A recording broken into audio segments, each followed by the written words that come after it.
जय हिंद दोस्तों, रखिए करना के चैनल में आपका स्वागत है। दोस्तों आज के इस वीडियो में मैं आपको कुछ महत्वपूर्ण जानकारियां दूंगा, जैसा कि आप पीछे बोर्ड पे देख रहे हैं। और ये सारी जानकारियां आपके वेलफेयर से जुड़ी हुई हैं, इसलिए इस वीडियो को आप शुरू से लेकर आखिरी तक देखेगा। वीडियो में आगे बढ़ने से पहले एक छोटी सी अपील कर रहा हूं, अगर आप पहली बार मेरा चैनल देख रहे हैं या फिर ये वीडियो देख रहे हैं तो आप मेरा चैनल सब्सक्राइब भी कर सकते हैं, जिसका नाम है रक्षित खन्ना, क्योंकि ऐसी जानकारियां, सही जानकारियां आपको मिलती रहती है इस चैनल के माध्यम से। चलते दोस्तों आगे बढ़ते हैं। सबसे पहली जानकारी, पूर्व सैनिकों का कहना, मेरी 2 बेटियों की शादी होनी है, तो शादी के लिए arm force flag day fund के द्वारा मिलने वाली राशि 50,000 रुपए क्या एक ही बार मिलेगी? दोस्तों अगर आपकी 2 बेटी हैं, अगर आप 2 बेटियों की शादी करना चाहते हैं तो इसके लिए आपको 50,000 रुपए मिलेंगे, और वो भी arm force flag day fund के द्वारा। इसके लिए आपको केंद्रीय सैनिक बोर्ड की वेबसाइट पर जाकर ऑनलाइन आवेदन करना होगा। जी हाँ दोस्तों, जिन बेटियों की शादी 1 अप्रैल 2016 के बाद हुई है तो ऐसे पूर्व सैनिक 50-50 हजार रुपए ले सकते हैं। जी हाँ दोस्तों, अगर एक बेटी की शादी करनी है तो एक बार आप 50,000 रुपए ले सकते हैं। अगर आपकी 2 बेटी है तो दोनों बेटियों के लिए आप 50-50 हजार रुपए ले सकते हैं। तो दोस्तों ज्यादा देरी मत करिए, ऑनलाइन अप्लाई कर दीजिए अगर आप अपनी बेटी की शादी कर रहे हैं। चलते अगली जानकारी की तरफ। इक्वल एमएसपी का केस सुप्रीम कोर्ट में दाखिल करा दिया गया है। अब कोर्ट की छुट्टियां पड़ गई है, नए साल में पहली सुनवाई हो सकती है रजिस्टर होने के बाद। दोस्तों जैसा आपको पता है, इक्वल एमएसपी का केस फाइनली सुप्रीम कोर्ट में आ चुका है, और हम ऐसी उम्मीद कर रहे हैं कि नए साल में जनवरी 2025 में पहली सुनवाई हमें देखने को मिले। तो इसके लिए दोस्तों आपका सपोर्ट चाहिए वीर बहादुर सिंह जी को, क्योंकि दोस्तों पूरी मेहनत के साथ पूरे डॉक्यूमेंट इकट्ठा करके सुप्रीम कोर्ट में यह केस डाला गया है। तो हम ऐसी उम्मीद करते हैं कि नए साल में एक अच्छी सुनवाई हमें देखने को मिले जनवरी 2025 में, पहली सुनवाई इक्वल एमएसपी को लेकर, और वो भी इस बार सुप्रीम कोर्ट से। तो आपका फुल सपोर्ट चाहिए, एक हो जाइए, एकता दिखाइए, और पूरी एकता के साथ वीर बहादुर सिंह जी का आप सपोर्ट करिए। तो दोस्तों कुछ पेंशनर्स का कहना है कि जिस तरीके से इक्वल एमएसपी का केस सुप्रीम कोर्ट में दाखिल करा दिया गया है, तो इसी तरीके से एमएससीपी का केस भी सुप्रीम कोर्ट में डाला जाए, यानी जो पेंशनर 2006 से पहले आए हैं उनको एमएससीपी मिल पाए, तो इसका केस भी सुप्रीम कोर्ट में दाखिल होना चाहिए। क्योंकि दोस्तों इक्वल एमएसपी तो हमारी डिमांड है ही कि हमारी एमएसपी बढ़ जाए, लेकिन साथ ही साथ पेंशन इक्वल करने के लिए 2006 से जो पहले आए हैं उनको भी एमएसपी दी जाए। तो इसका केस भी कहीं ना कहीं कोर्टों में होना चाहिए, ऐसा पेंशनर्स का कहना है। ऐसा दोस्तों मेरा भी कह रहा है, मैं पेंशनर्स के साथ हूं। चलते हैं दोस्तों अगली जानकारी की तरफ।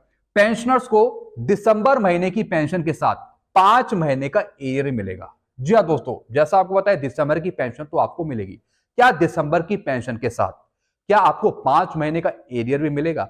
दोस्तों मैं किस एरियर की बात कर रहा हूं? मैं उन पेंशनर्स की बात कर रहा हूं जिनको अभी तक ओआरओपी 3 का बकाया नहीं मिला है, जिनको 5 महीने का अभी तक एरियर नहीं मिला है, जुलाई से लेके नवंबर तक का।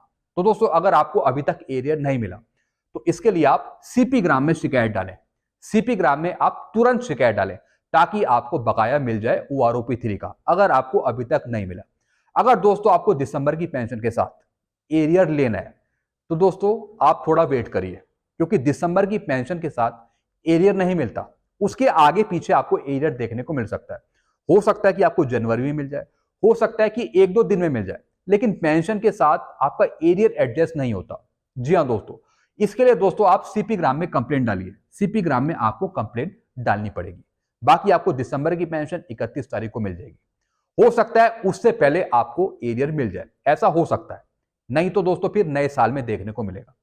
चलते हैं दोस्तों अगली जानकारी की तरफ। बुरी खबर, प्री 2006 के पेंशनर्स के लिए नोशनल इंक्रीमेंट नहीं मिल पाएगा। एयरफोर्स के पेंशनर्स जिनका रैंक है ग्रुप कैप्टन, इनका नाम है वीके गांधी जी, इनका जजमेंट हुआ रिवर्ट। जी हाँ दोस्तों पहले मैंने एक वीडियो बनाया था जिससे मैंने आपको एक जजमेंट दिखाया था, यानी ये पेंशनर्स थे एयरफोर्स के, इनका रैंक था ग्रुप कैप्टन, ये 2006 से पहले आए थे। इन्होंने दिल्ली एएफटी में कोर्ट केस किया था नोशनल इंक्रीमेंट लेने के लिए। वो जजमेंट इनके फेवर में आ गया था, लेकिन अभी तक इनको भुगतान नहीं किया गया था नोशनल इंक्रीमेंट का, ना ही नोशनल इंक्रीमेंट दिया गया था।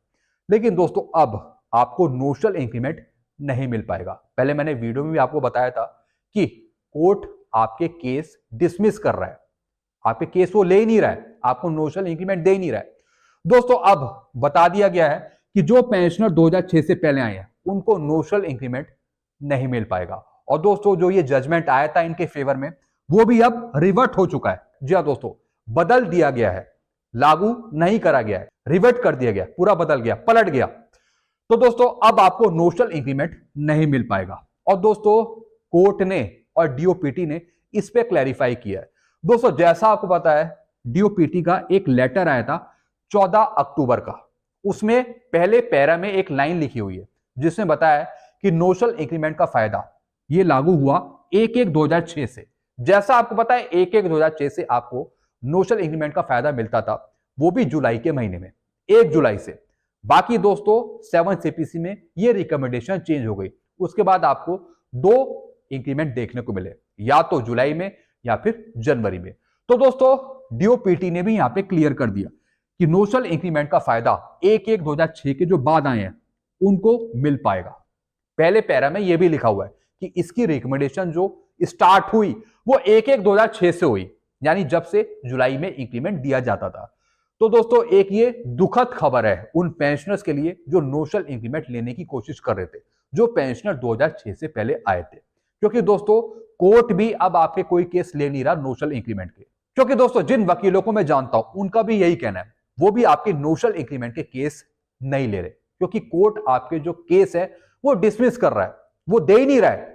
और दोस्तों डीओपीटी की गाइडलाइन के अनुसार आपको नोशनल इंक्रीमेंट नहीं मिल पाएगा जो पेंशनर 2006 से पहले के हैं। जो पेंशनर 2006 के बाद आए हैं उनको तो मिलेगा, उसमें कोई दोहराए नहीं है।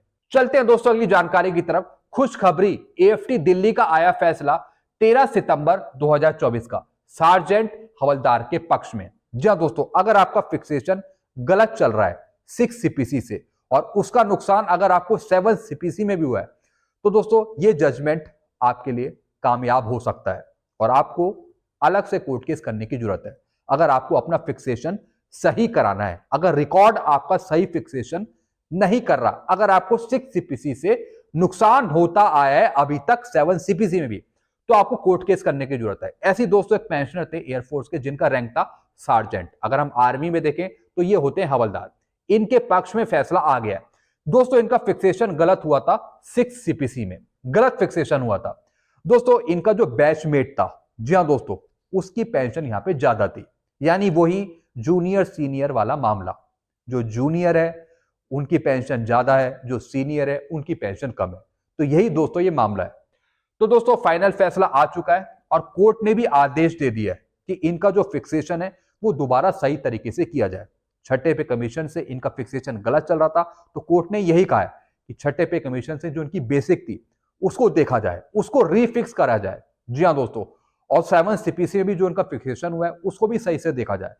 अगर दोस्तों 6 सीपीसी में फिक्सेशन सही होता है तो ऑटोमेटिकली उसका प्रभाव 7 सीपीसी में भी पड़ेगा। 7 सीपीसी में भी जो आपकी बेसिक फिक्स करी होगी उसमें भी चेंज होगा, वो भी आपकी बढ़ जाएगी।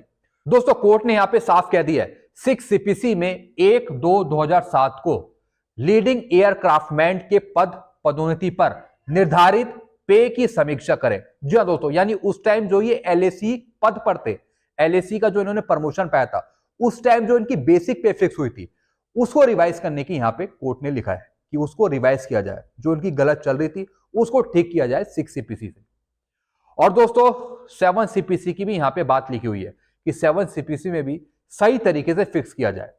6 महीने के अंदर भुगतान करें जब से ये ऑर्डर आया। जी हाँ दोस्तों, कोर्ट ने यहां पे कह दिया कि 6 महीने के अंदर बकाया का भुगतान होना चाहिए और जो भी गलत चल रही है इनकी पे, उनको सही तरीके से फिक्स किया जाए 6 सीपीसी में भी और 7 सीपीसी में भी।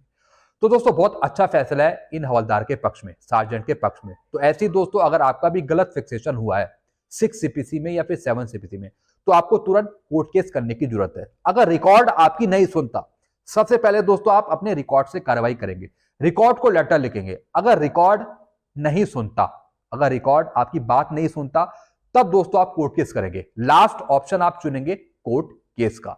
सबसे पहले आप दोस्तों अपने रिकॉर्ड से बात करें। अगर रिकॉर्ड नहीं सुनता, आपकी कार्रवाई नहीं करता, टालता रहता है, कोई जवाब नहीं देता, तब आप कोर्ट का सहारा ले सकते हैं या फिर आप हमारे पास भी आ सकते हैं। हम आपका कोर्ट केस करवा देंगे, आपको न्याय दिलवा देंगे। तो दोस्तों बस यही जानकारियां थी जो मैंने आपको समझाई है। आई होप सारी जानकारी आप अच्छे से समझ लेंगे। वीडियो आपको अच्छा लगता है, वीडियो को लाइक करें और इस चैनल को सब्सक्राइब कर सकते हैं, क्योंकि ऐसी जानकारियां आपको मिलती रहती है इस चैनल के माध्यम से। तब तक के लिए दोस्तों मैं वीडियो यही एंड करता हूं। Thank you so much.